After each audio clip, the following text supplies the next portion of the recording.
Se não aparecer, vocês estão permitindo. Não me processem.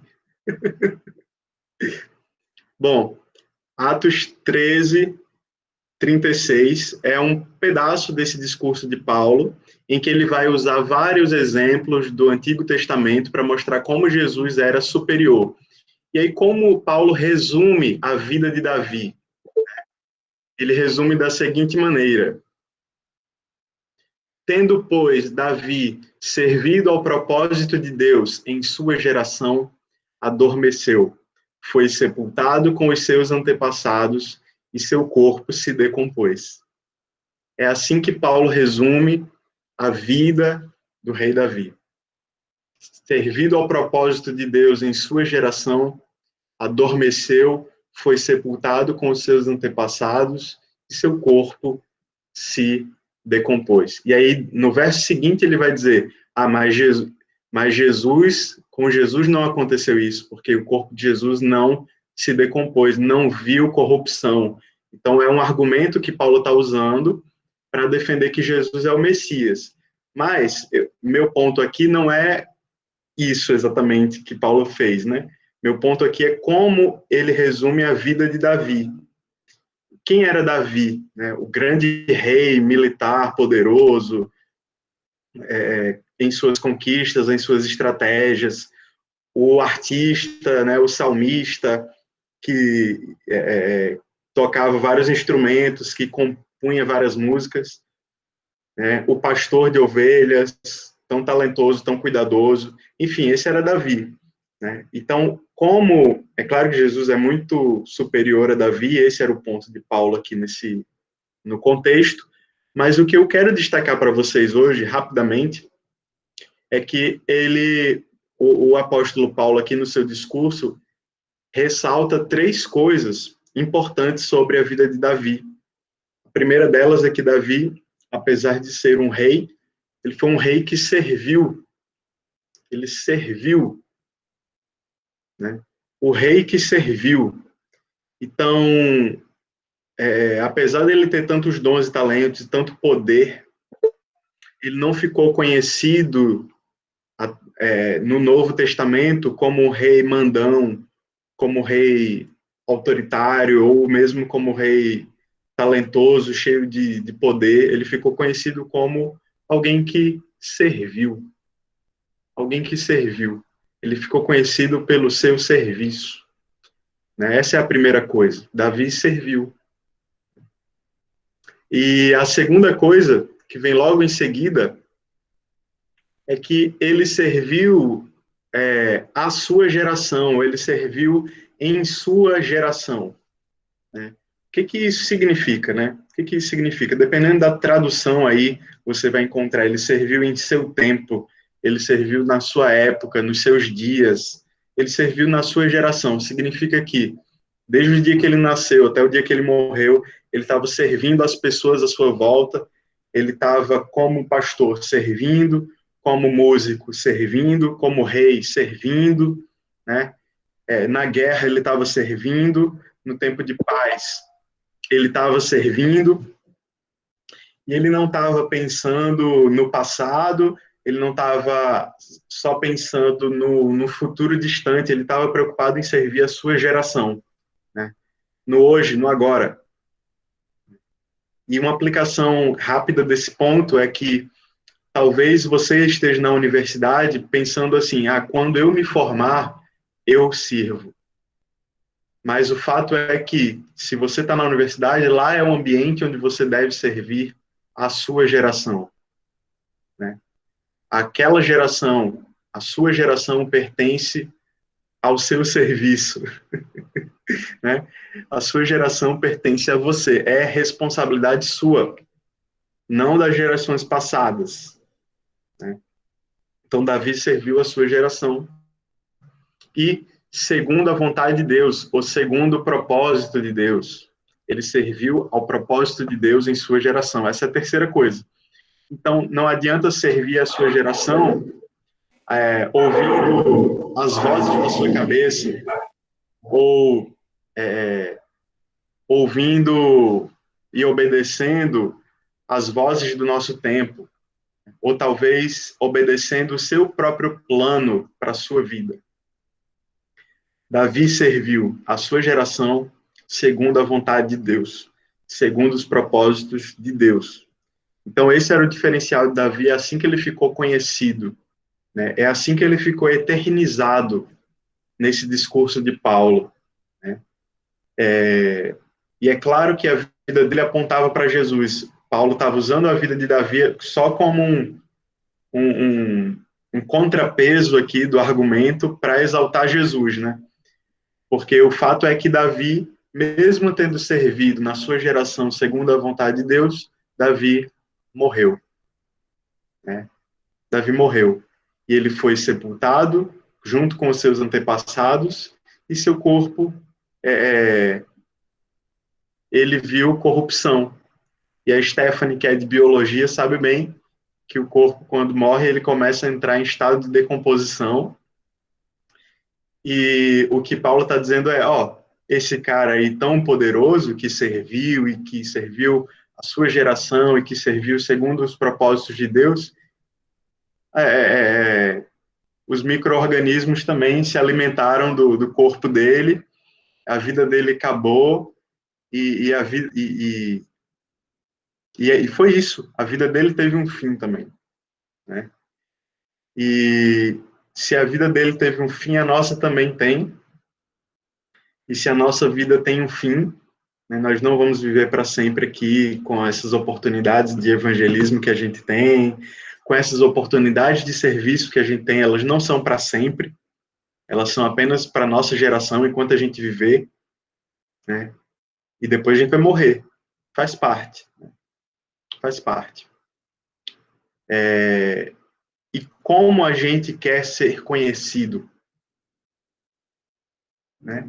Como se Paulo fosse fazer um discurso sobre Micael, sobre o Jonatas, sobre o Lucas, que, que ele falaria a nosso respeito, né?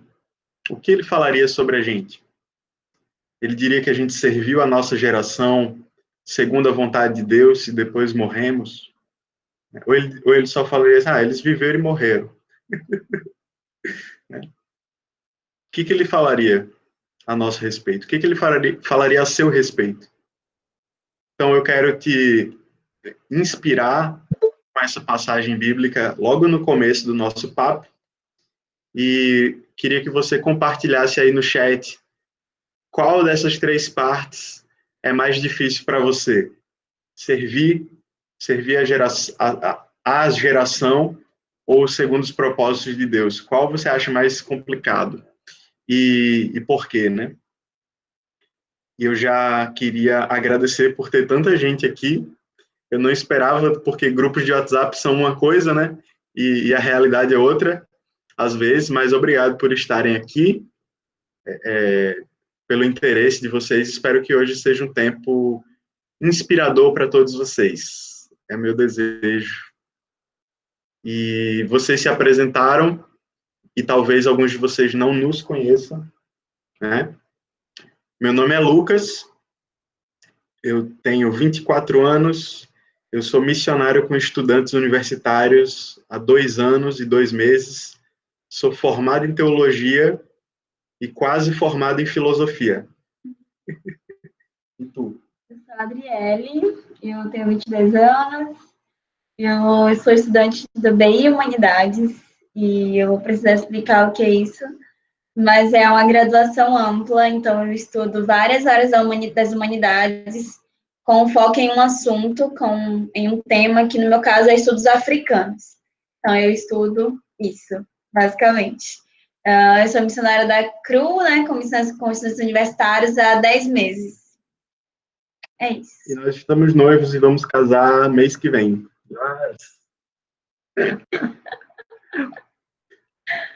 E não estamos furando a quarentena, tá, gente? É porque a gente está aqui na casa da minha mãe, cuidando de algumas questões aqui, né? Como vocês podem ter visto no grupo, e também cuidando do nosso casamento civil. Né? Então a gente está esses dias aqui na casa da minha mãe, tá? E deixa eu ver aqui, eu queria passar para a Adri. Opa, permiti. Eu queria passar para a Adri, que ela vai fazer algumas perguntas aí para vocês responderem no chat, tá bom? Fiquem ligados para responder no chat também. Gente, as perguntas que eu vou fazer para vocês agora fazem parte de uma ferramenta que a gente usa na universidade para encontrar cristãos e para convidá-los a fazer parte do nosso movimento, né, na universidade. Então, eu vou pedir para vocês se prepararem aí e responderem no chat quais são as necessidades espirituais das suas universidades. O Lucas vai colar aqui a pergunta no chat. Então, eu quero que vocês pensem agora na universidade de vocês e digitem aí quais são as necessidades espirituais que vocês conseguem perceber. E é importante que vocês, se vocês quiserem, também tenham um papelzinho aí, ou anotem no próprio computador as suas respostas, né? Para ficar salvo, já que esse chat eu acho que não vai ficar salvo. Então, dê um jeito de deixar as suas respostas salvas. Ainda vai ter outras perguntas, tá? É necessário que vocês anotem isso mesmo. Então, quais as necessidades espirituais das nossas universidades, ou da sua universidade?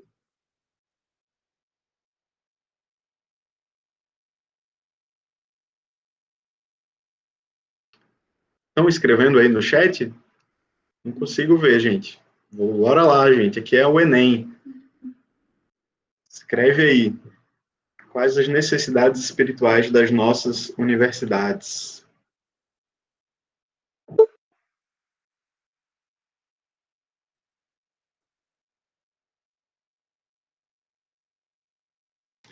Uhum.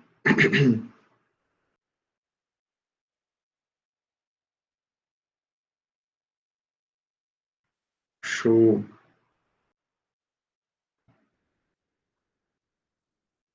Eu não tenho uma visão muito clara, pois mudei esse ano para Santa Maria e não pude observar direito ao FSM. É isso, cara, é isso mesmo. A gente vai descobrindo quando a gente entra, né? Mas escrevam aí, galera. Quais as necessidades? Em outras palavras, né? Quando você pensa nos estudantes, nos seus colegas, nos seus professores, quando você pensa na galera que você anda, que você vê, o que você enxerga de necessidade espiritual, né? De necessidade? O que vocês acham que eles precisam? Né? Então, a mesma pergunta de outra forma, para ficar mais fácil para vocês.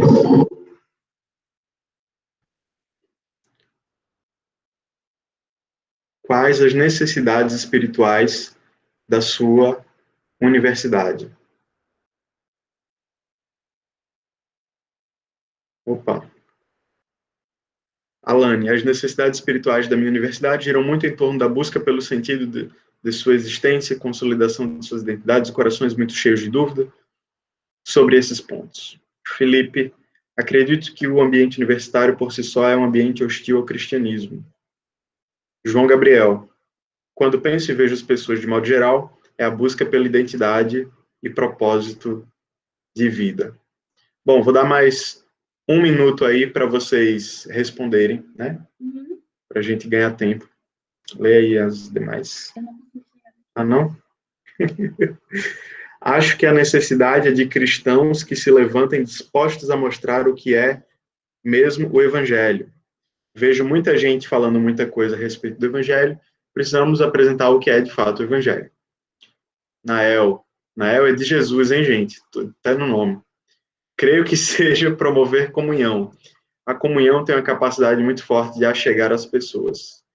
Stephanie. Ser algo sólido para crer, propósito, um caminho. Micael. Acho que a necessidade de ter diálogo aberto sobre espiritualidade. Parece que o assunto não é nem abordado. Verdade. Todos vocês estão corretos e acho que um poderia pegar a resposta do outro, assim, né? Ah, eu queria também falar isso. Um pode pegar a resposta do outro também, porque a gente percebe basicamente coisas muito parecidas.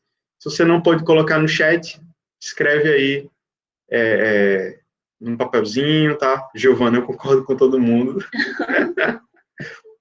particularmente, uma coisa da minha realidade de estudante de filosofia, né, antes de trancar, é que as pessoas eram muito sozinhas, solitárias, muito isoladas.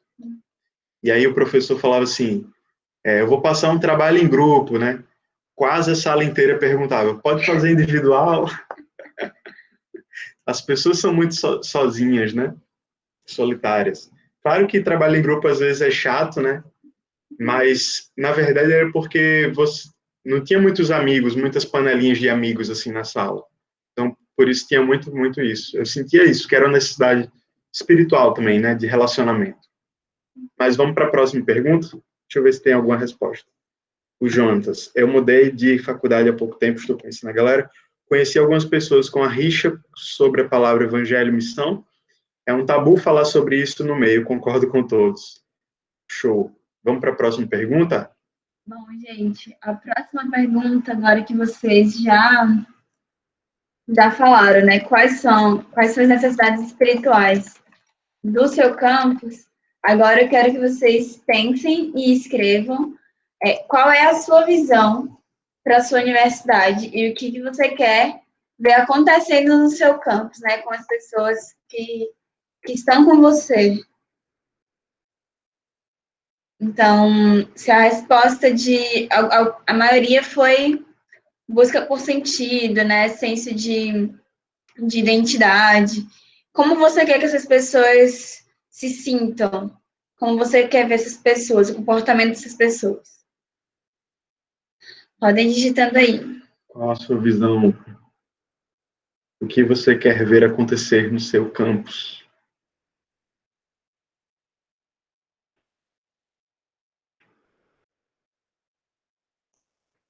É o Enem das missões. Responda aí no chat, galera.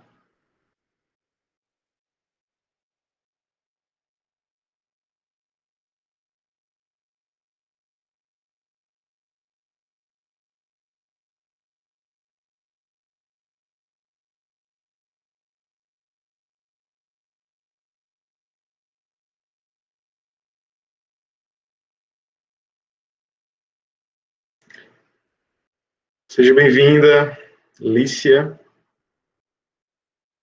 E a galera que entrou depois aí, a gente está respondendo algumas perguntinhas aqui no chat. E a pergunta de agora é: o que você quer ver acontecer no seu campus? E até agora não tem nenhuma resposta. Cadê as respostas? Só estou vendo as perguntas aqui. Quero as respostas. Qual é a sua visão? O que você quer ver? Imagina assim, galera, Jesus entrando no seu campus, entrando lá, com os discípulos atrás, Pedro, Tiago, João e o barquinho, se você quiser, entrando na sua universidade.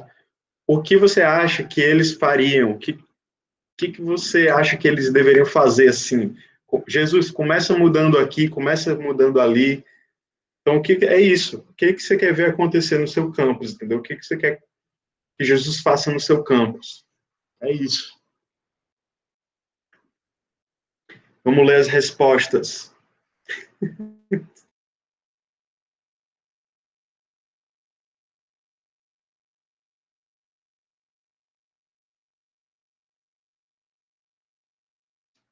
Vamos ler algumas respostas daqui.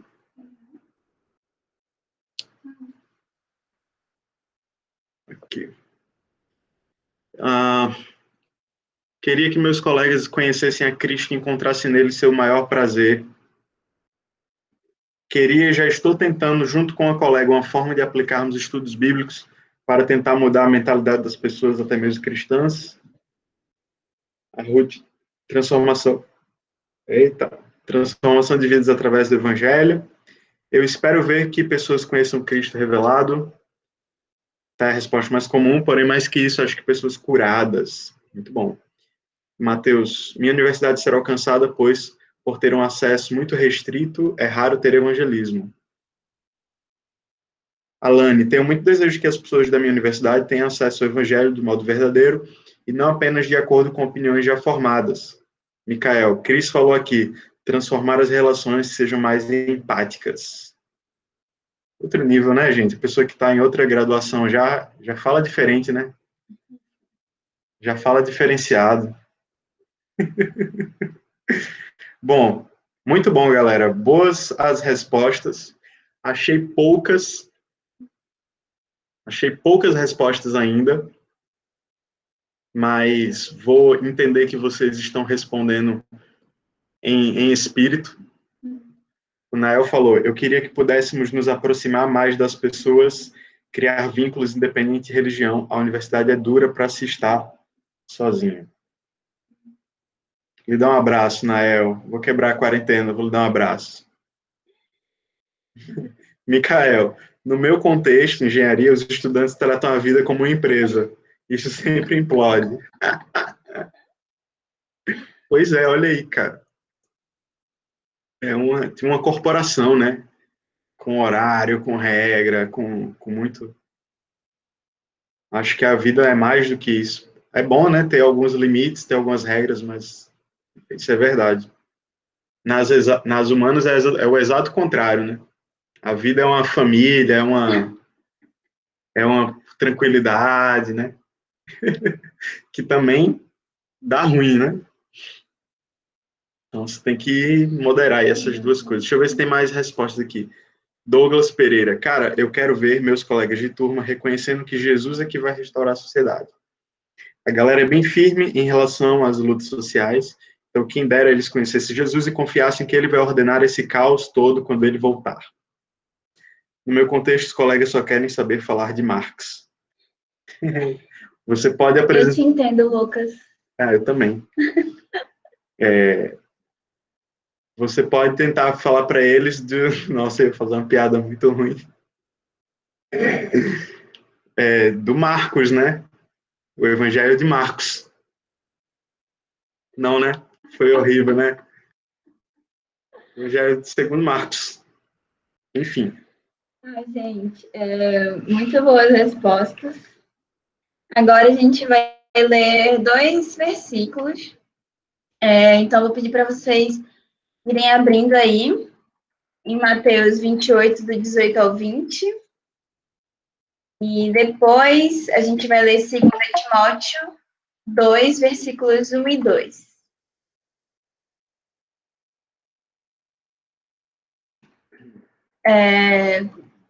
Eu quero que vocês leiam aí em silêncio mesmo, mas eu vou fazer um breve resumo. Acho que o primeiro versículo, né, de Mateus 28, todo mundo conhece de alguma forma, que é quando Jesus está entregando, né, a grande comissão aos seus discípulos, e ele diz que eles deveriam fazer discípulos de todas as nações, batizando-os em nome do Pai, do Filho e do Espírito Santo, ensinando a guardar todas as coisas que ele os ensinou, e ele estaria conosco todos os dias até a consumação dos séculos.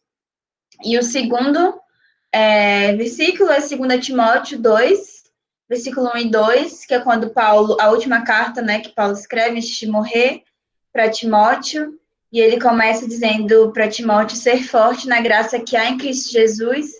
Logo em seguida ele dá a instrução, né? E as coisas que você ouviu de mim, você deve confiar a outros homens que sejam idôneos, capazes de ensinar e formar outros discípulos, né, outros líderes. Então, a partir desses 2 versículos, de Jesus entregando a grande comissão para nós, né, e Paulo dando essa ordem para Timóteo, o que Jesus está convidando a gente a fazer, né, a partir desses 2 versículos. Eu quero que vocês pensem. Em cada um a gente tem ordens diferentes, né, mas essas ordens se complementam. Então, eu quero que vocês pensem e digitem aí o que é que vocês têm, o que é que vocês acham que Jesus está nos convidando a fazer a partir desses 2 textos.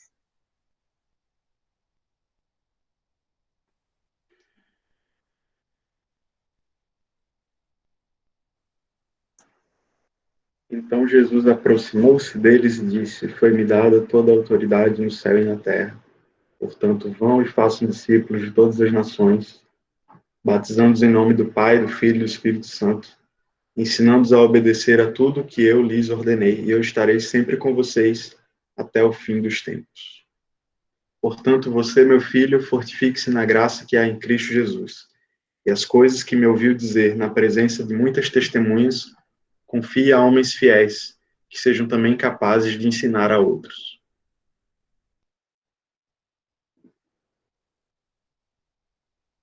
À luz dessas passagens, o que você acha que Deus quer que você faça? Dum, dum, dum. Uhum. Dá um aí, gentileza. Nael falou, fazer o que eles aprenderam com Jesus e treinar e incentivar outras pessoas a fazerem o mesmo.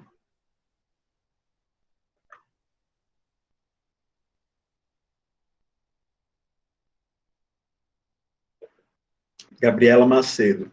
Acho que o ID é mais do que pregar o evangelho quando chegar em um lugar desejado, mas pregá-lo durante todo o caminho.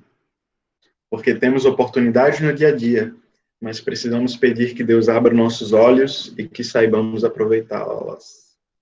Giovana, que a gente confie na graça dele ao fazer discípulos que fazem discípulos que fazem discípulos.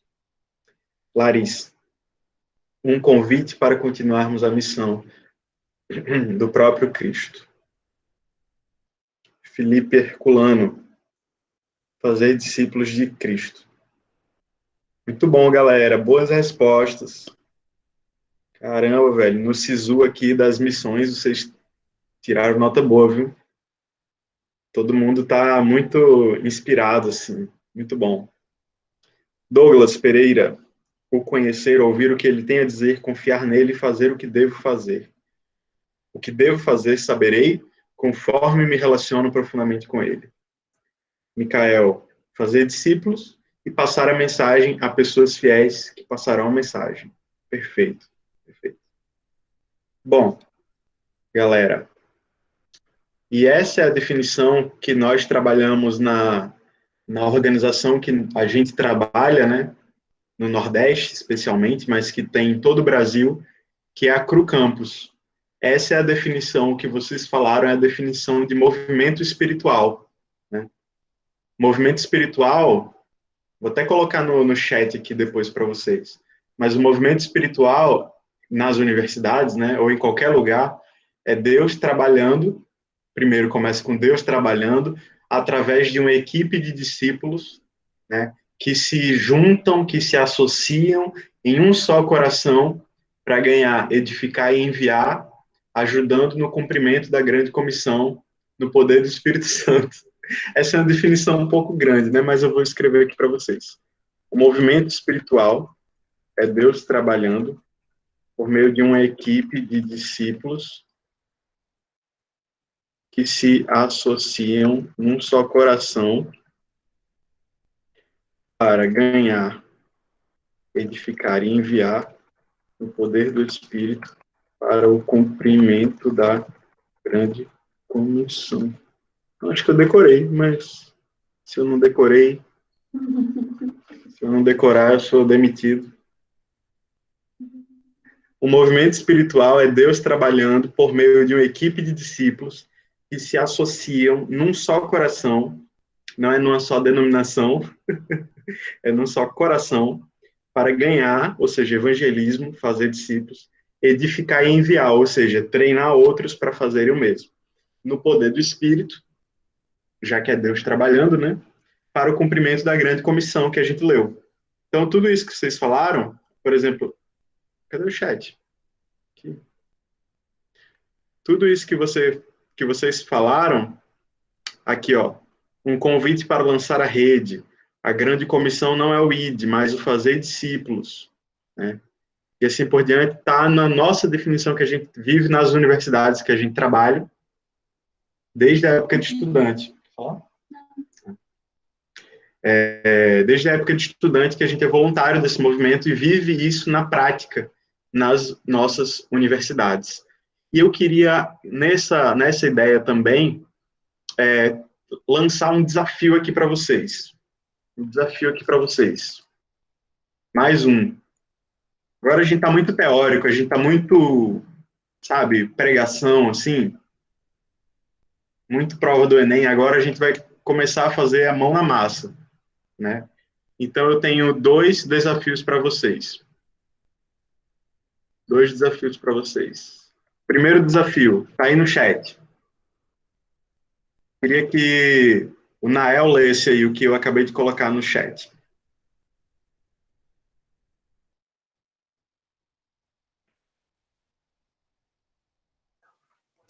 Calma aí.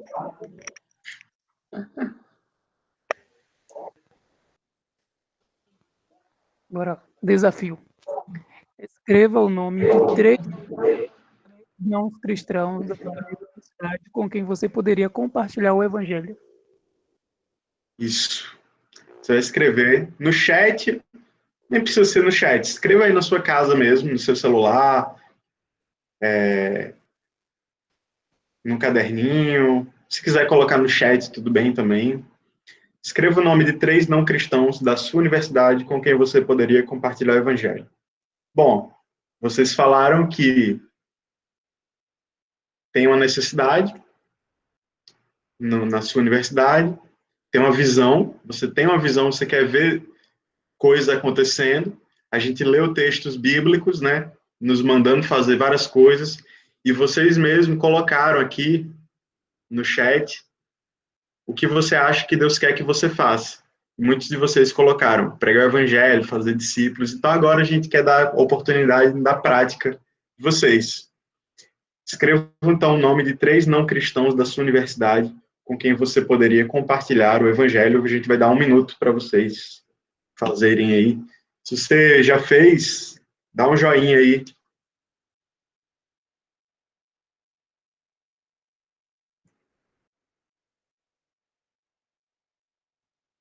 Mudei um pouco o final.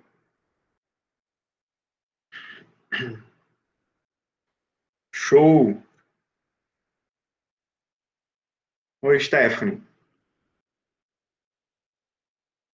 Esse seu fundo aí tá muito youtuber, cara. Você tem um canal? Divulga aí pra gente. Os ossos da quarentena, né? A gente pega e faz as coisas aí. Muito bom, muito bom. Galera, vi que alguns de vocês já terminaram. Eu vou lançar agora um desafio bônus para vocês. Desafio parte 2. E que você, Stephanie, lesse aí para nós o desafio parte 2. Espera aí. Oi. Escreva o nome de 3 cristãos da universidade com quem você pode compartilhar essa visão missionária da universidade. Isso. O que você vai fazer? O mesmo que a gente fez aqui. Quais as necessidades você vê? O que você gostaria de ver acontecendo aqui? Vamos ler esses textos bíblicos. O que você acha que Deus quer que você faça? Né? E aí, pede para ele escrever também três pessoas para ele evangelizar. Então, é isso que você vai fazer com esses 3 cristãos, entendeu?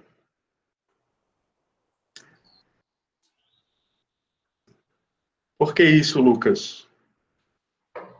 Não tem 3 cristãos na minha universidade. Com certeza tem.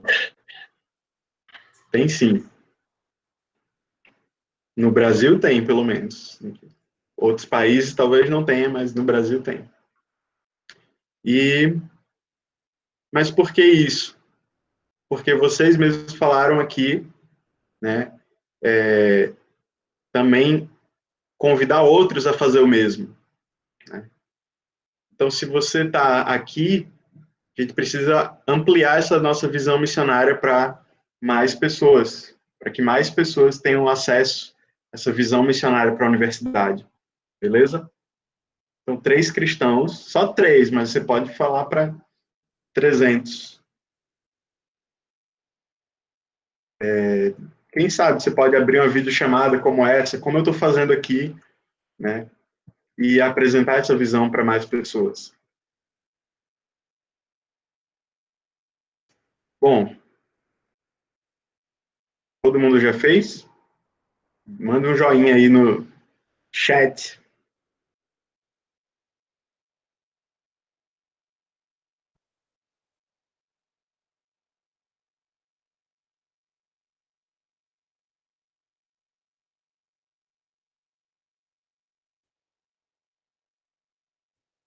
Show de bola. Agora eu quero perguntar para vocês.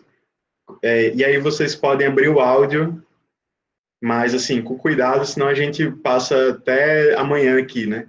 Só sejam objetivos. Qual parte você acha que vai ser mais difícil? Falar com o não cristão ou falar com o cristão? Abra o áudio e responde aí rapidão. E por quê, né? Qual vai ser mais difícil para você e por quê? Eu acho que pra mim... Eu acredito.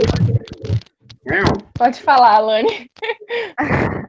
Eu acredito que falar com os cristãos, porque os cristãos da universidade, pelo menos os que eu conheço da minha sala, tem muitas questões doutrinárias, sabe? Então, são muito, tipo assim, ligados a só questões da sua igreja. Então, se o grupo não for como é feito na igreja deles, eles não se abrem a isso. Então, é um desafio.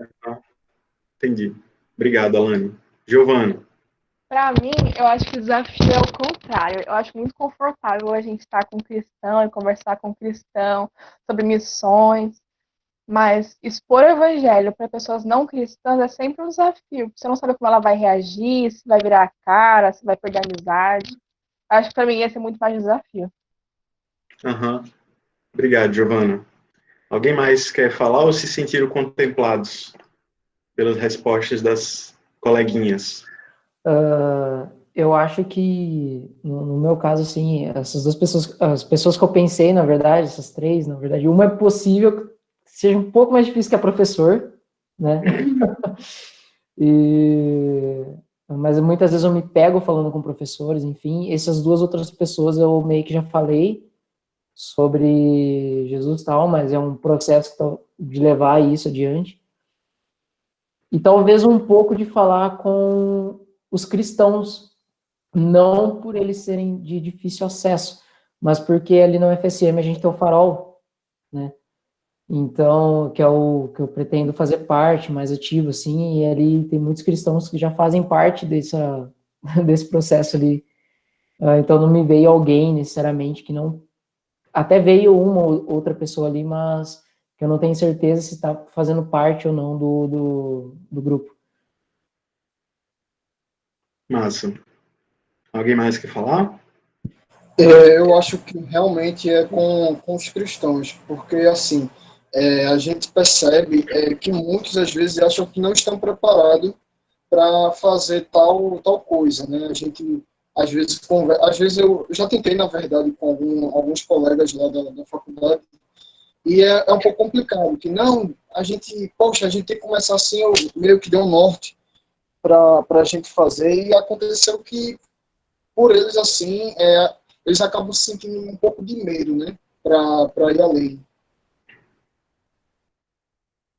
Valeu, Matheus. Tem essa questão do despreparo, né, da vergonha. Verdade. Fala, Nael.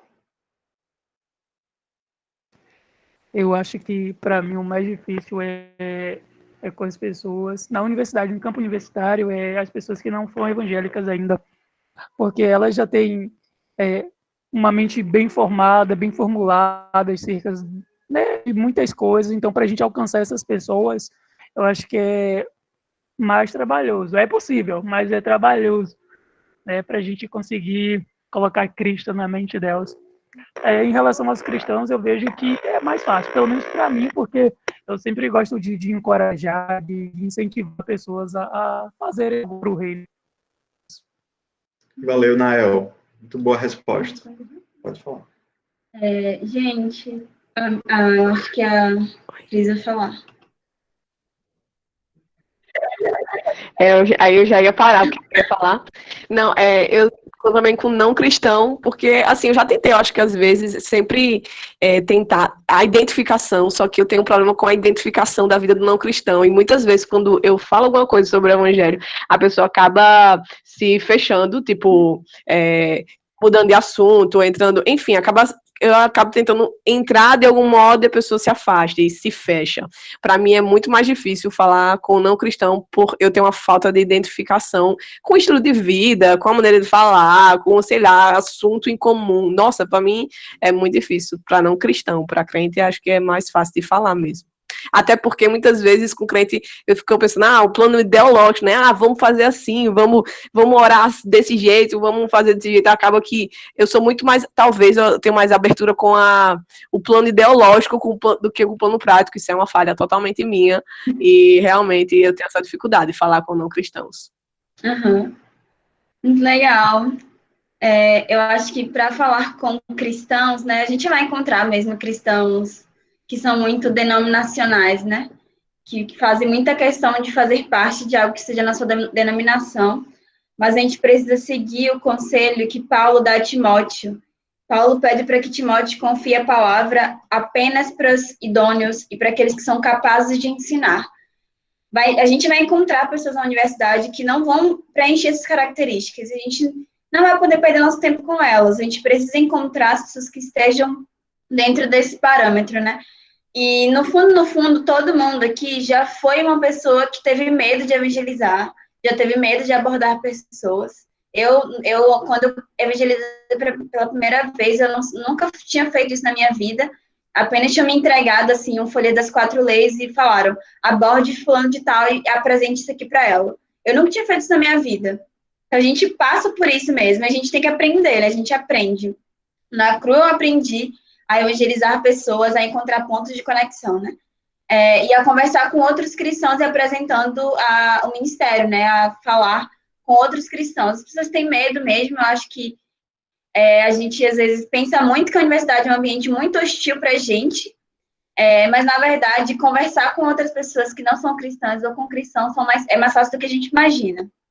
Com não cristãos, eu acho que essa dica pode ser bem para a Cris, né, que ela disse que tem um problema com essa conexão. Eu gosto muito da história de Jesus com a mulher samaritana, né, e da conexão que eles tiveram naquele momento. E é uma das coisas que eu tento fazer quando eu vou conversar com não cristãos, né, é encontrar um ponto de conexão. Talvez a nossa vida não vai se conectar em vários aspectos, mas em um ponto vai se conectar. E às vezes é no curso, em algum assunto em comum que eu ouvi na sala de aula e ouvi a pessoa opinando, e aí eu já uso essa coisa como uma ponte, né, para conectar com o evangelho. Já tive muitas oportunidades de fazer isso, né, de ter uma aula sobre verdade absoluta, por exemplo, e aí eu ouvir a pessoa falando algo, e aí no final da aula eu conversava com ela e tirava algumas dúvidas que ela tinha tido. Ou a pessoa me ouvia falando alguma coisa na sala de aula e no final vinha conversar comigo sobre aquilo e eu já conseguia linkar aquilo com o evangelho. Então, a gente tem que fazer como Jesus fez, né? Não só com a mulher samaritana, mas com Nicodemos e com tantas outras pessoas que ele teve a oportunidade de conversar, encontrar pontos de conexão. Com a mulher samaritana foi a água, com Nicodemos foi a questão do nascimento, com o jovem rico foi o dinheiro, então a gente vai encontrar, né? Pontos de conexão. E na CRU a gente tem ferramentas que nos ajudam nesse processo, né? Esse desafio que a gente fez com vocês agora, né? Dessas perguntas, é uma dessas ferramentas de conexão com cristãos, né? Fazendo com que eles pensem o que Jesus disse, não o que a gente está dizendo. É muito mais confrontador pensar o que Jesus está mandando a gente fazer do que pensar o que Lucas está mandando a gente fazer ou o que Adri está mandando a gente fazer. É claro que eu não vou querer fazer, mas se eu estou vendo ali uma ordem explícita de Jesus, mandando eu cumprir a grande comissão, onde quer que eu esteja, isso vai me despertar, né? Opa, tem alguma coisa errada, é preciso mudar. E a mesma coisa com não cristãos. A gente tem 2 ferramentas, uma tem esse nome, que é o Conecta, que é uma ferramenta de conexão para a gente entender a vida da pessoa e para que a pessoa se abra, e a outra ferramenta é o Perspectivas, que é uma ferramenta sobre perspectiva e propósito da vida, né? Então, são ferramentas muito fáceis de usar, eu particularmente gosto muito de usá-las, e com elas eu crio uma conexão muito mais rápida e muito mais fácil com a pessoa, e ela se abre muito mais também. Então, são coisas que vocês podem usar de estratégias aí para poder cumprir esse desafio. Então, galera, depois dessa interação aqui muito massa, que todo mundo participou, e eu espero que vocês tenho escrito os nomes das pessoas, e a gente refletiu também sobre qual é mais difícil, né, para nós. Cada um vai ter um ponto mais fraco, um ponto mais forte, né? Como a gente viu aqui, nem todo mundo é igual, graças a Deus por isso. E eu queria falar um pouco da nossa experiência pessoal também, né?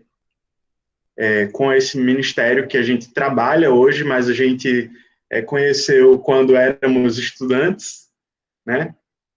E como isso mudou a nossa vida, a nossa perspectiva. Não foi um trocadilho com o nome da ferramenta, tá? Como isso mudou a nossa perspectiva sobre... Ai, Jesus. A Lani falou alguma coisa aqui, eu não consigo clicar no chat. Sim, Alane, está no site da CRU, ou você pode conhecer no movimento lá do seu estado, da sua cidade, que a galera está usando, né? Mas, enfim, eu vou falar dessas paradas depois, entendeu? Calma, galera, calma.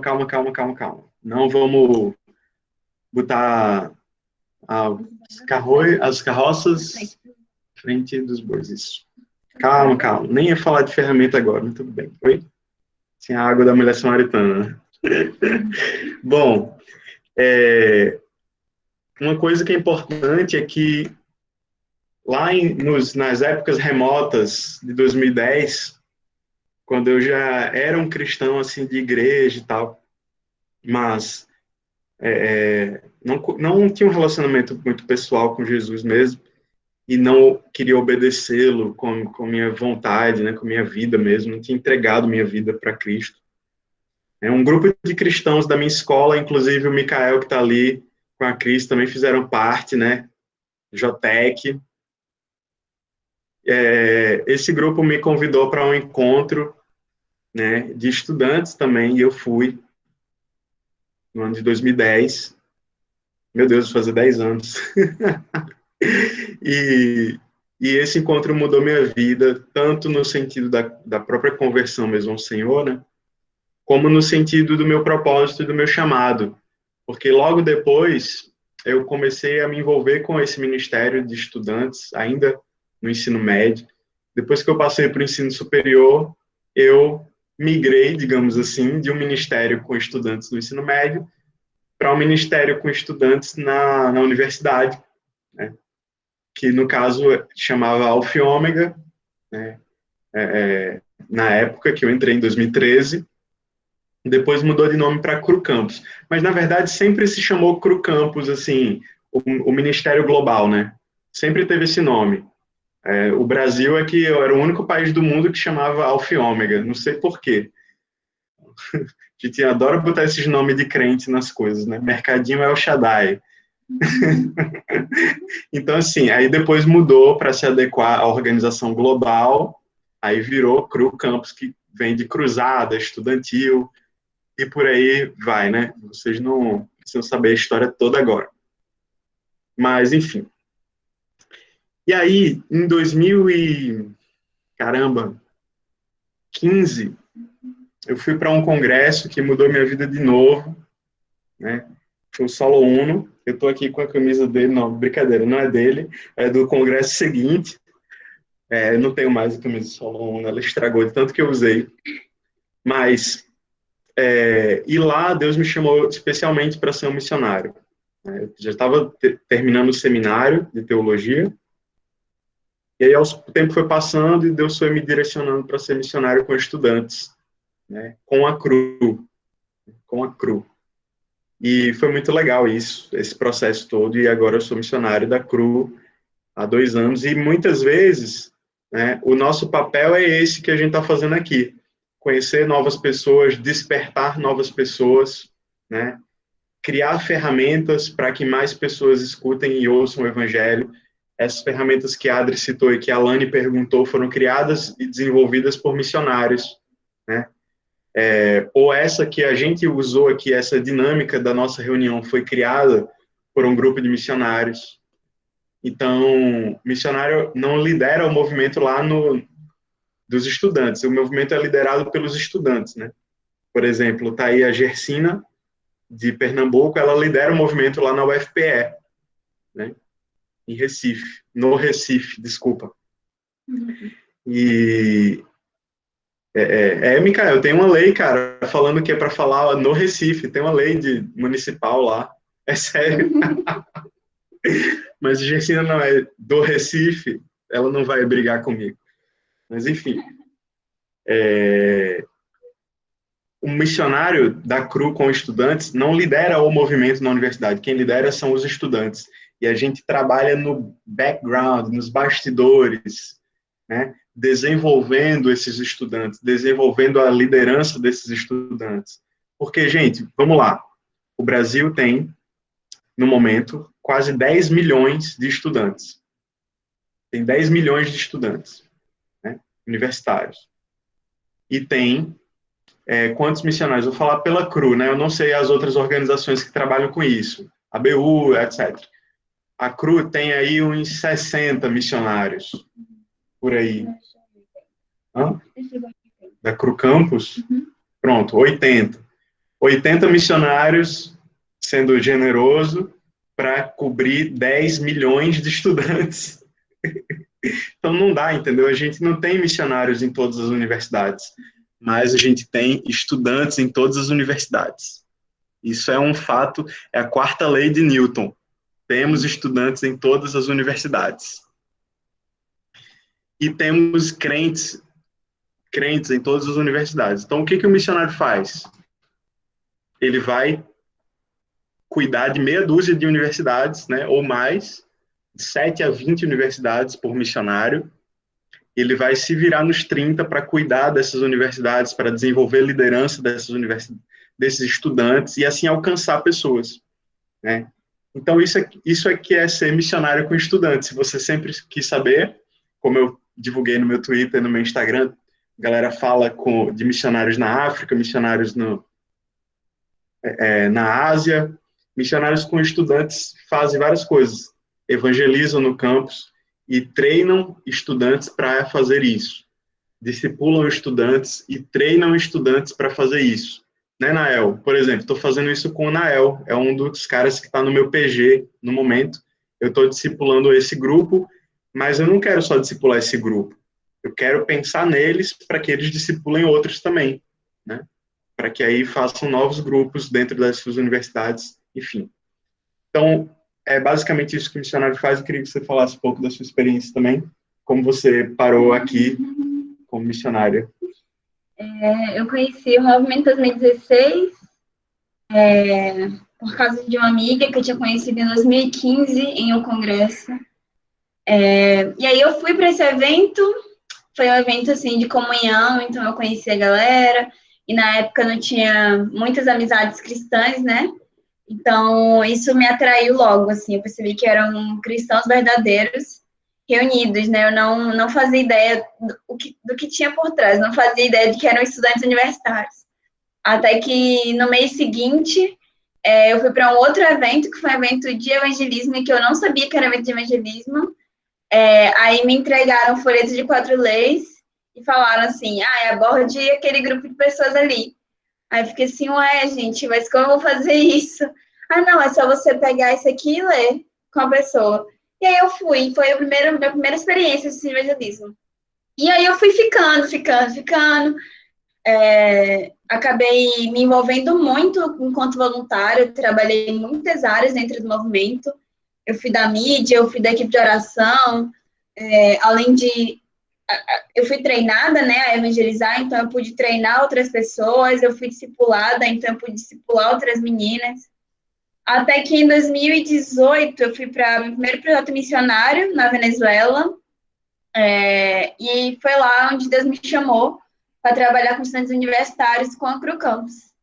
E aí, depois de 1 ano e meio, mais ou menos, eu enviei formulário, participei do processo seletivo e fui aceita.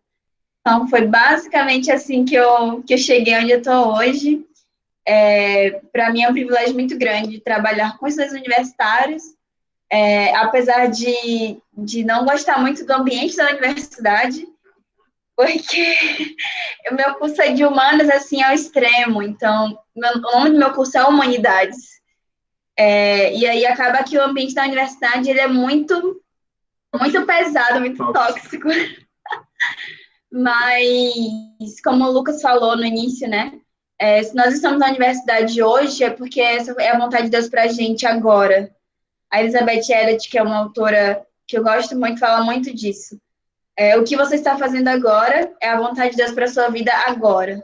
Então, eu entendia que Deus tinha me colocado na universidade, Ele tinha me dado a vaga, eu fiz o Enem, eu orei para ter uma vaga, Ele me deu essa vaga, então eu não poderia desperdiçá-la, usando a universidade apenas como um lugar para correr atrás de carga horária e de um diploma, né, que eu nem sei quando é que vai sair por causa dessa quarentena. Mas, para mim, é um privilégio muito grande trabalhar com universitários e com a Procampus. É um ministério que mudou a minha vida em todos os aspectos possíveis, não só no sentido ministerial, mas em relacionamentos, em desenvolver habilidades. Então, eu sou muito grata a Deus por fazer parte desse movimento, né, desse ministério. E a gente quer, também, com essa chamada aqui, não apenas ficar nessa chamada aqui e tal, né? Mas convidar você a dar continuidade nesse desafio, que é cumprir a grande comissão nas universidades, né? Sim, Lucas, o ambiente de humanas é complicado. Mas também não é impossível, né? Eu vi no meu tempo, na minha geração de UFPB, uma ateia feminista lésbica encontrar o Senhor e me ajudar no movimento evangelizando junto comigo, do meu lado. Eu vi isso acontecer, né, da minha turma. E se isso pode acontecer com ela, pode acontecer com qualquer um dos seus colegas, porque ela era um caso bem peculiar, bem difícil. E ela continua cristã. Tem umas ideias esquisitas aqui e ali, mas no geral ela continua cristã, né? E bom, eu quero, deixa eu ver aqui, convidar vocês a algumas coisas práticas, tá? Algumas coisas bem práticas. Primeiro, eu sei que tem algumas pessoas aqui que já fazem parte de movimentos, né? De universidades que tem movimento. Estou vendo o Davi, né, que já está liderando o movimento, Gersina também, Nael, que eu conheço, né? Miguel, acho que é o Miguel de Recife, né, que está aí, pela foto de capa, também do meu PG. Mas muitos de vocês provavelmente não fazem parte de nenhum movimento, ou estão na universidade, assim, se sentindo isolados e tal. Eu queria convidar você a iniciar um movimento. Você pode fazer isso. Você é capaz. Quero ser o coach agora. Você tem potencial. E eu quero te ajudar a isso. Miguel, sou eu sim. Eu quero te ajudar a fazer isso. Eu quero te ligar, né, te conectar com as pessoas que já estão fazendo isso no seu estado. Particularmente, como missionário, eu cuido de Pernambuco e da Bahia, mas tem outros missionários que cuidam do seu estado. Então, o que eu faria é te direcionar para essa pessoa, né? E se você está assistindo essa chamada aqui depois, fala comigo no WhatsApp, diga, eu quero começar um movimento na minha universidade, um movimento espiritual, de evangelismo e discipulado, e eu vou te ajudar a fazer isso. A gente tem passo a passo, a gente tem ferramenta, treinamento para tudo que você imaginar, tem algum treinamento, né? E então esse é o meu primeiro convite para vocês, né? Para a gente sair daqui com algumas coisas práticas. Então, mas só para eu saber, coloca aí no chat se você tem interesse de começar um movimento, se você vai pensar no assunto, não tem algo assim na minha universidade, ou ainda, eu faço parte já de um movimento aqui, de um grupo aqui no meu esqueci as palavras, na minha faculdade, na minha universidade, mas eu sinto que eles não têm uma visão evangelística muito clara, né? Eu sinto que eles não têm uma pegada de discipulado, de evangelismo, e eu quero passar essa visão para eles. Então, é outra situação, é outro esquema, que eu também posso te ajudar nisso. tá? Você não precisa ser da CRU, mas você precisa evangelizar, mesmo que seja um movimento de qualquer nome, né? De qualquer lugar. Você faz parte da ABU, como a Giovana, né? Ou de qualquer outro movimento parceiro nosso, você vai precisar evangelizar com esse movimento, né? Entendeu? Porque senão é um grupo, né? Senão é um culto que você está fazendo lá só para crente. Você não está cumprindo a grande comissão, né, amado? Então, quero te ajudar a cumprir a grande comissão na sua universidade, beleza? Então, estou vendo algumas respostas de vocês aí. Coloca aí, quero iniciar um movimento no meu campus, quero, sei lá. Massa, Rita, legal.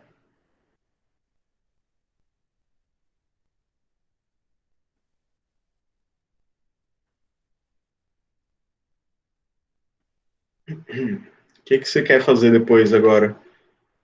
Que eu vou saber como te ajudar também, né? Como nós podemos ajudar estes indivíduos sedentos por cumprir a grande comissão.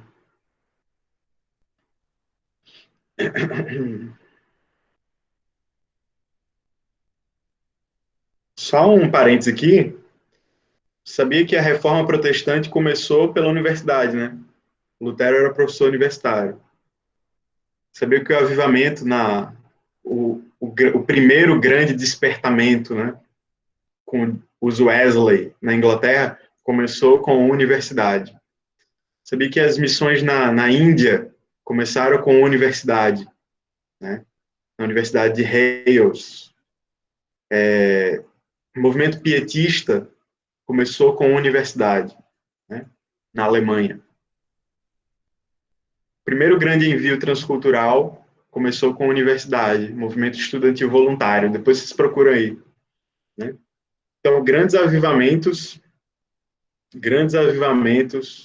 grandes mudanças sociais com relação ao cristianismo começaram através das universidades. Então, isso é muito significativo, né? Então, por que a gente fala tanto de missões em tantos lugares e tão pouco de missões nas universidades, né? Talvez a gente precise reposicionar a universidade nas nossas estratégias missionárias, nos nossos fundos missionários, nas nossas campanhas missionárias que a gente faz na igreja. A gente precisa pensar mais na universidade. Os partidos políticos já estão pensando há muitos anos, né? As militâncias aí de todos os lados já estão pensando. As esquerdas, as direitas, os centros já estão pensando nas universidades, porque eles acreditam que a universidade vai influenciar o futuro, e eles estão certos. Nisso eles estão certos. Eles podem estar errados no conteúdo, né? Mas na estratégia eles estão muito certos. Que eu investir na universidade é alcançar a sociedade no futuro. Então, eu quero convidar você a fazer parte disso, que é muito maior do que só evangelizar o seu colega. É muito maior do que isso. É fazer parte do plano de Deus para o cumprimento da grande comissão. E isso inclui a universidade. Isso pode ser a partir da universidade. Massa, massa, galera. Legal. Então, print com as respostas de vocês. Muito bom, muito bom, muito bom. E eu quero fazer um outro convite. Um outro convite para vocês, tá? Que tem a ver mais diretamente com o nosso ministério aqui, eu e Adri. Faz esse coraçãozinho ou é muito... Que mico, né? Tem a ver com o nosso ministério mais diretamente. Que é como, afinal, né? Você pode pensar, eu quero ser um missionário, mas eu quero saber direito como você se sustenta, né?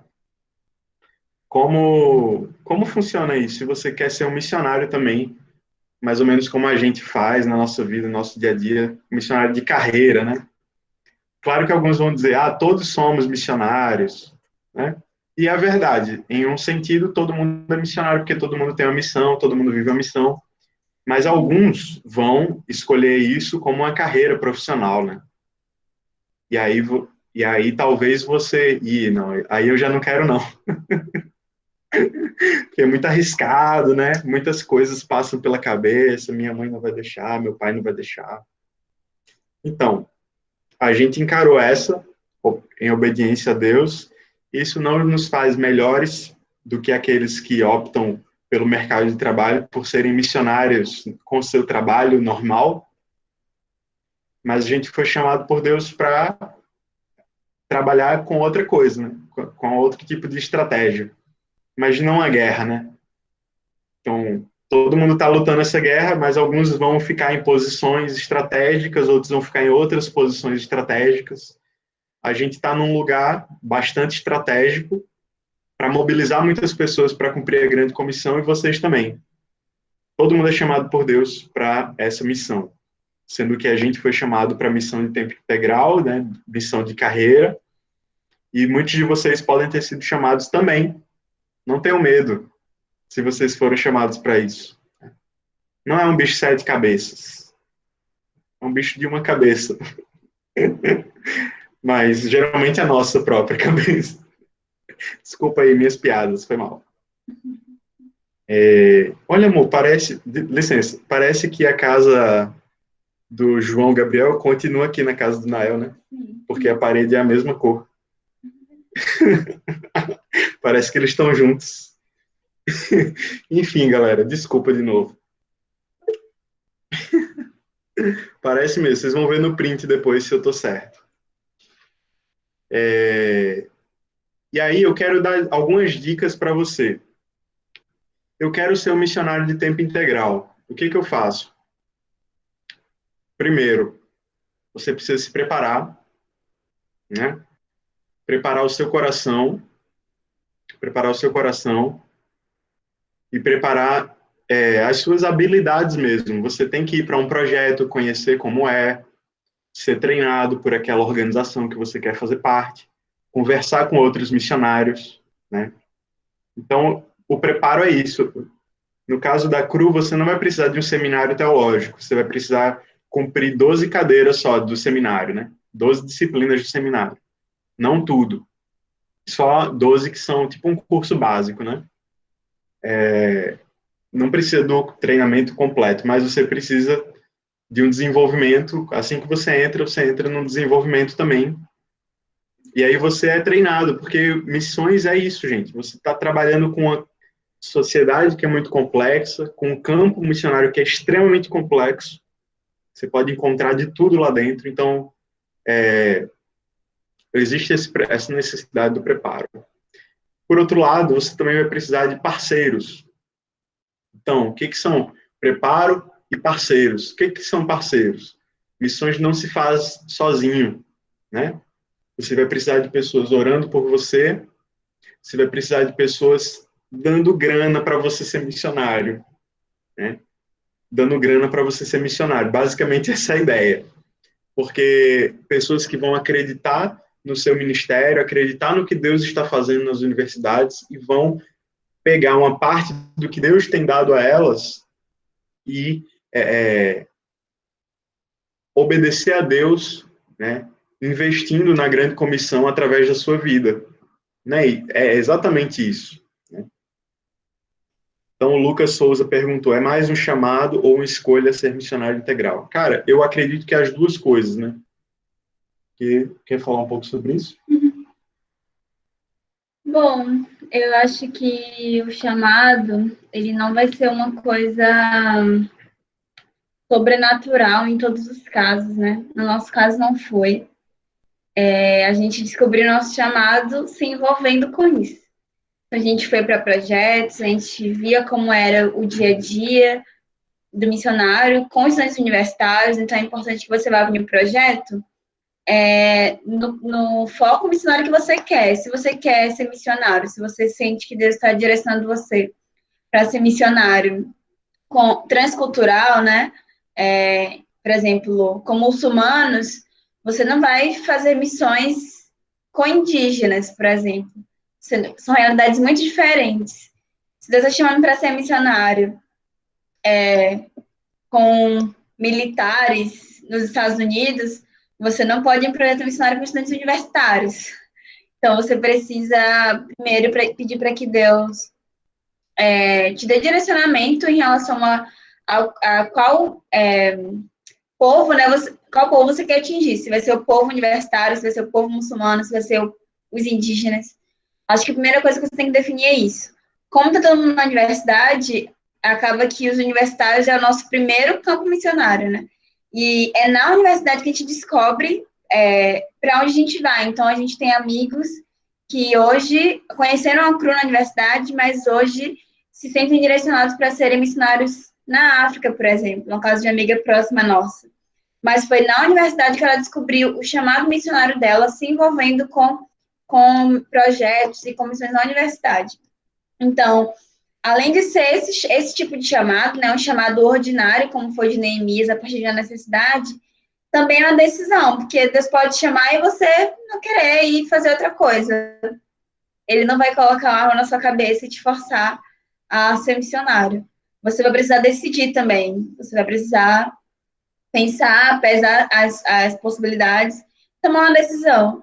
A decisão de obedecer a Deus e a decisão de desobedecer a Deus. A gente decide obedecer.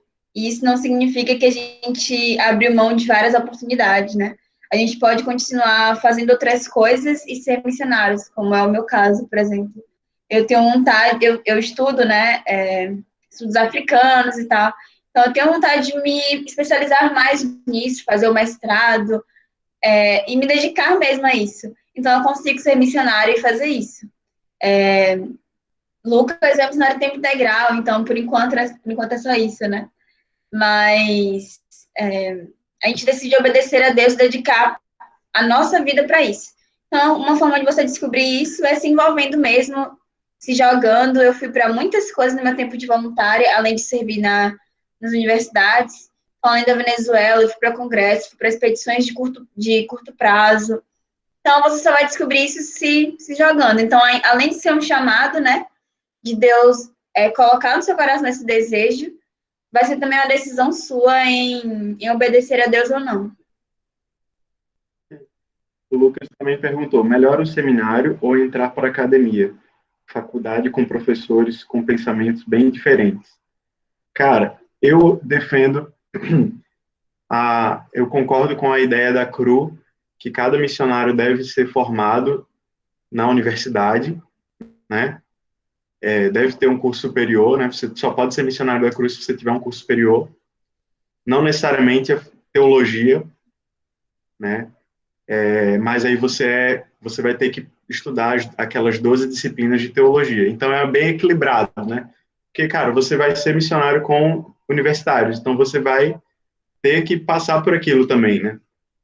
Então,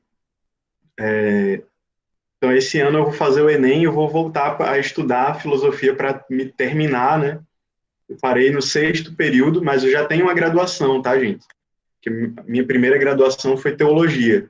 E aí, então, eu pude matar 2 coelhos numa cajadada só, com a CRU, pelo menos. Mas se eu fosse outra organização, tem outro critério.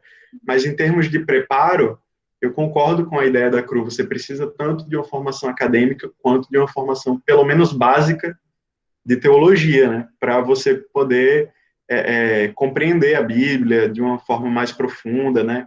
Eu acredito muito nisso. E, bom, Nael, né? Só isso em Lucas. É isso que ele falou. É mais um chamado ou uma escolha ser missionário integral? Assim? Essa foi a que você respondeu. Desculpa, gente. Então, mas assim, Deus nos chamou para viver em missão, a nós e a vocês. Então, a gente escolheu missões como carreira, vocês podem escolher essa também, ou responder a Deus, se Deus estiver chamando você para isso, ou tem outro passo também, né? Se Deus estiver te chamando para a missão de carreira, você vai precisar de preparo e de parceiros, né? E aí tá o Micael e a Cris, fiz a exposição aqui, que são tanto meus parceiros de oração, como também parceiros financeiros, né? Nossos, não só meus, mas agora nossos, que o nosso ministério agora é um só, né? Quer dizer, agora não, já, Agora né? não, já. Daqui 40 dias. E eu louvo a Deus pela vida de vocês, né? Porque através de vocês, não só de vocês, mas de tantos outros parceiros, a gente consegue ser missionário e obedecer o que Deus nos chamou para fazer, enquanto vocês obedecem o que Deus chamou vocês para fazer, né? Larissa, tem algum seminário ou curso que vocês indicam para quem quer se preparar para o campo missionário? Bom, eu recomendo o que eu estudei. Eu fiz a graduação do Betel Brasileiro em João Pessoa, que é a teologia com concentração em missiologia, né? Então, eu estudei tanto os fundamentos teológicos, como a missiologia propriamente, que é a teologia da missão, né? Então, você pode olhar as disciplinas na internet, tem EAD também, esse curso eu fiz presencial, na sede de João Pessoa, mas ele tem outros lugares, né? Tem a Juvep também, bem legal, que tem uma abordagem bem missionária também. E na Paraíba eu conheço esses, que é o meu estado, né? Mas aí você pesquisando, você encontra outros. E, gente, a outra forma como você pode viver em missão é através da sua profissão. E aí você precisa de 3 coisas, que eu também quero falar aqui. Deus não me chamou para isso, não, que vocês estão vivendo. Acho bonito, mas Deus não me chamou para isso. Deus me chamou para ser um empreendedor, para ser um professor universitário, para viver em missão através da minha profissão. E isso é tão nobre e santo e justo como o que a gente está fazendo.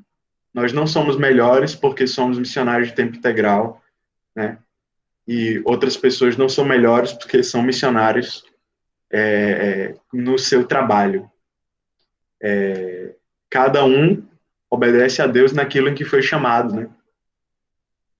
Então, uns para pastores, outros para professores universitários, outros para pedagogos e assim por diante, né? Não tem isso de o clero é mais santo do que o leigo, né? Não existe isso. Isso é coisa que os católicos inventaram. A gente é crente. E aí eu quero falar de 3 coisas que você precisa saber para ser um missionário na sua profissão. Primeiro, você precisa de um plano. Você precisa de um plano. Escreva aí um plano. Diga para o irmão que está do seu lado. Um plano. Não é de saúde, não. Se você tiver, é bom também. Eu tenho, recomendo. Mas um plano. Por quê, gente? Porque é muito difícil. É muito difícil. Você acha que o que a gente está fazendo é difícil? A gente tem uma equipe orando por nós, né? A gente tem uma equipe de parceiros que diz assim, eu estou orando por vocês, vai lá na frente, vai lá que a gente está com vocês, né? A gente tem uma equipe de outros missionários que se reúnem uma vez por mês para orar. A gente tem um ambiente muito saudável de trabalho, né? Tipo, minha avó faleceu na segunda-feira. A líder da minha equipe disse, Lucas, tá tudo bem, tá precisando de alguma coisa, questão financeira, tá precisando do quê? Diga aí, né? Você tá de folga, hoje é amanhã, ela disse para mim. Quer dizer, é um ambiente muito bacana, entendeu? Em uma profissão normal, né, secular, com muitas aspas, você não vai ter um chefe assim, pô, fica aí de folga 2 dias, pô, né? Você não vai encontrar isso. Está precisando de alguma coisa, questão financeira e tal, posso ajudar você. Vamos orar aqui antes de começar o trabalho. Todos os funcionários. Tipo, não tem essa cultura. Ou o irmão da igreja não vai chegar. Meu irmão, você trabalha naquela fábrica, eu estou orando por você, hein? Porque lá é o seu campo missionário, eu estou orando por você. sabe, não tem esse ambiente. Então, é muito difícil para quem escolhe ser missionário com a sua profissão. Então, você precisa de um plano. Eu só olho aqui para... Parece muito que é a mesma casa. Enfim. Tira o print? Enfim. Você precisa de um plano. Peraí, como eu vou alcançar essas pessoas? Do que eu preciso? Que ferramentas eu vou utilizar? Qual prazo? Sabe, um projeto mesmo. Você vai fazer um projeto missionário para alcançar seus colegas de trabalho. Entendeu? É isso, galera. Mas ainda tem mais. Você precisa de uma comunidade missional. Você precisa de uma comunidade missional. Diga para o irmão que está ao seu lado. De uma comunidade missional. O que é isso? Pessoas que trabalham na mesma área que você e que têm uma visão parecida com a sua e que podem te ajudar. Não precisa ser da mesma empresa, não precisa ser do mesmo trabalho. Podem ser um grupo de advogados no WhatsApp, advogados cristãos, que vão ali bater papo sobre aquilo e vão se ajudar. Um grupo de engenheiros elétricos, tô brincando, engenheiro eletricista, né? Que vão te ajudar ali na sua missão, que são cristãos que têm uma visão missionária, que vão estar ali fortalecendo um ao outro, mais ou menos como eu tenho com a minha equipe de missionários com estudantes, como nós temos. Você precisa de uma comunidade missional. Na sua igreja, pode ser na sua igreja, mas também não precisa ser da sua igreja, né? Às vezes você é o único engenheiro da sua igreja, você é o único professor universitário da sua igreja, você é o único... Enfim, você precisa de alguém que conheça a sua realidade e vai te ajudar nisso, né? E o outro ponto, e o último ponto, é você precisa investir em missionários. Diga para o irmão que está do seu lado. Porque, primeiro, isso é bíblico, né? 2 Coríntios 8, capítulo 9, né? Capítulo 8, 1 Coríntios também. A gente tem Paulo enfatizando muito isso, né? Não temos, Paulo diz, né? Não temos nós o direito de, depois de semearmos em vocês coisas espirituais, também colhermos frutos materiais. E ele diz isso várias vezes, né? Estaria sendo repetitivo aqui. Mas nossos pastores, por exemplo, precisam do dinheiro que sai do nosso bolso, como profissionais, né? Para sustentar a obra e prosseguir, fazer novas igrejas e assim por diante. Da mesma maneira, missionários por aí afora, na África, na Ásia, né? Então você precisa de um plano, né? Senão você não sai do canto. Você vai ser aquele profissional ali secularizado. Você não vai ser um profissional missionário. Segundo, você precisa de uma comunidade missional que te abrace, que te ajude. Terceiro, você precisa investir em missões e missionários, né? Porque senão você vai estar deixando de obedecer a Deus na sua integralidade, porque Deus te deu essa profissão com um propósito, para que você também abençoe aqueles que estão na missão de tempo integral, que estão na missão de carreira, para que um ajude o outro, né? Para que a igreja funcione como um corpo, em que um braço está ligado aqui ao tronco, que está ligado às pernas, está ligado à cabeça. Estão entendendo essa imagem? Bem claro? Então, cara, se você fizer isso, com certeza você vai ser uma bênção. Tanto se você for chamado para ser missionário de carreira, como se você for chamado para ser um missionário com a sua profissão. Então, eu queria convidar vocês... Opa, o Miguel é o escriba. É o escriba. Muito bom, Miguel. Obrigado, cara. E assim, é importante que essa galera é a maioria, né? O missionário na profissão é a maioria da igreja. E a gente faz muito pouco. Há um estudo que mostra que se a igreja investisse 0,01, não, uma parada assim, né? É um negócio assim, absurdo. Se a igreja investisse 0,01% em missões, num prazo de 5 anos, é uma parada assim, nós estaríamos em todas as etnias. É uma parada assim, cara. A igreja investe menos de 0,01% do que possui em missões. Tem um cálculo assim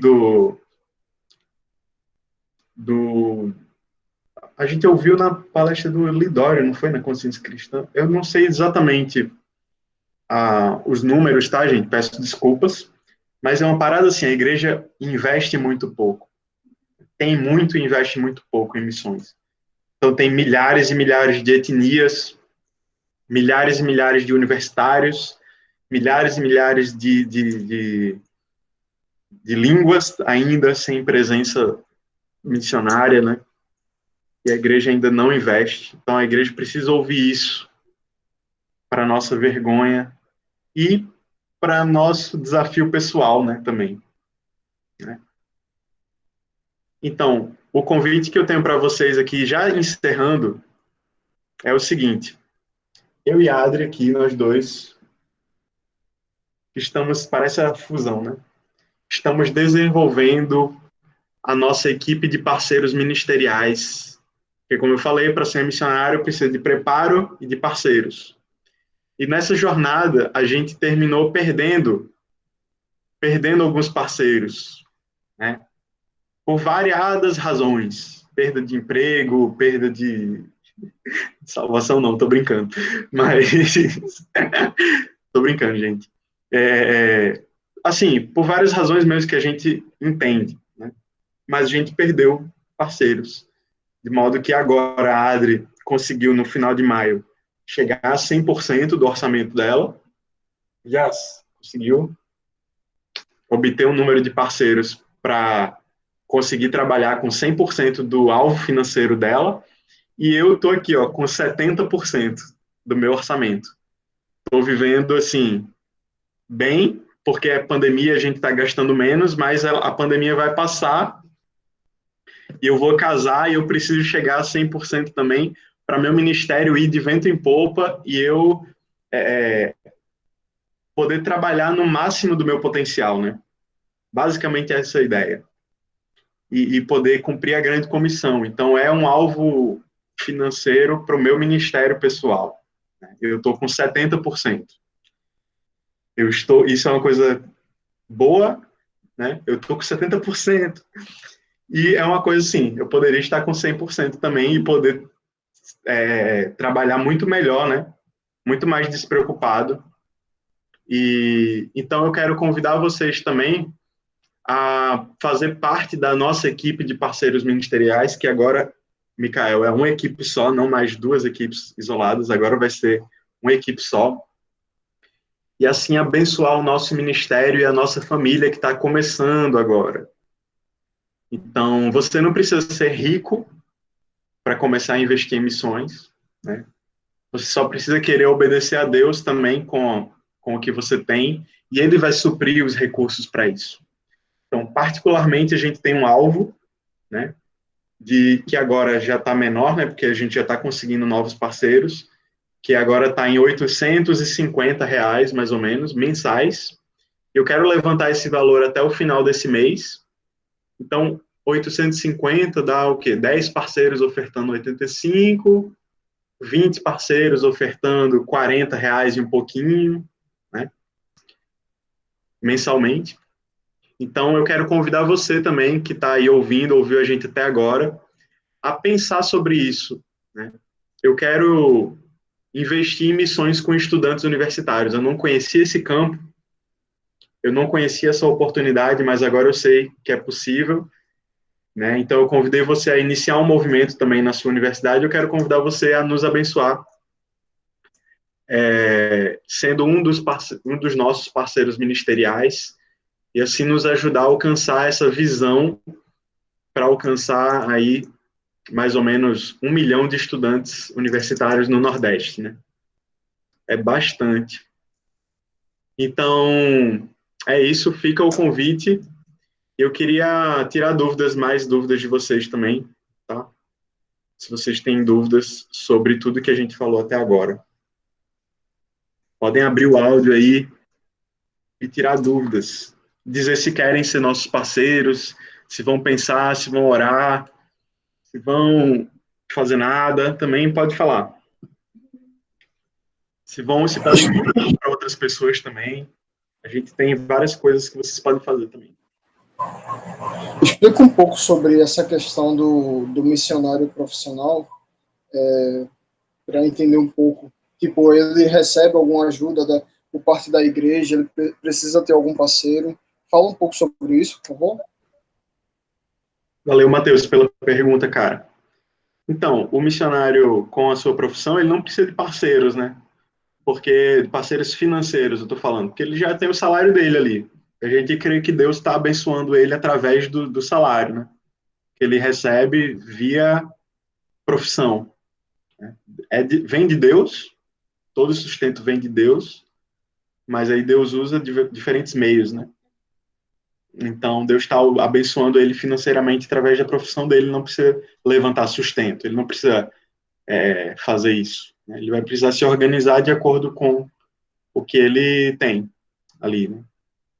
E então é isso, mas em alguns casos pode ser necessário, né, a igreja ajudar, né? Eu não discordo totalmente dessa ideia. Eu acho assim, se você não tá,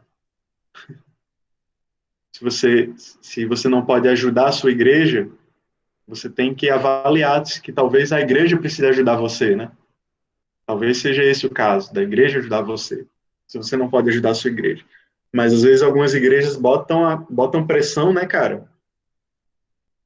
Doe, oferta, mas talvez o cara tá precisando, passando por um aperto.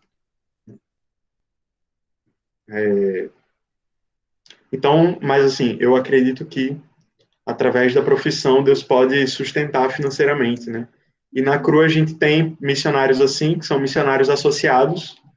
Eles trabalham 5 horas, até 5 horas semanais no ministério, e nas demais horas eles são profissionais nas áreas dele. Né? No meu caso, eu trabalho 40 horas semanais com a CRU. Né? Agora, na pandemia, isso mudou um pouco, né? A dinâmica mudou da nossa rotina. Mas, em geral, é isso. E a Adri vai trabalhar 20 horas semanais, que ela é tempo parcial e está estudando. Né? Então, a CRU, falando pela CRU, que é o ministério que eu trabalho, tem opções para isso. E a CRU tem um ministério somente para profissionais, que é o Leader Impact. Vocês podem pesquisar aí depois. É um ministério bem legal que está iniciando em algumas cidades. Vocês podem procurar, seguir lá no Instagram, o Leader Impact. Mais perguntinhas?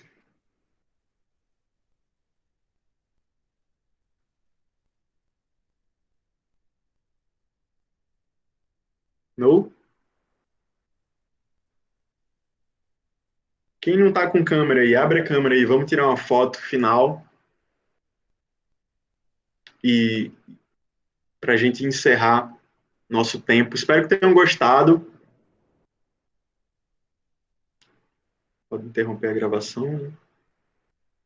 Isso, interromper a gravação.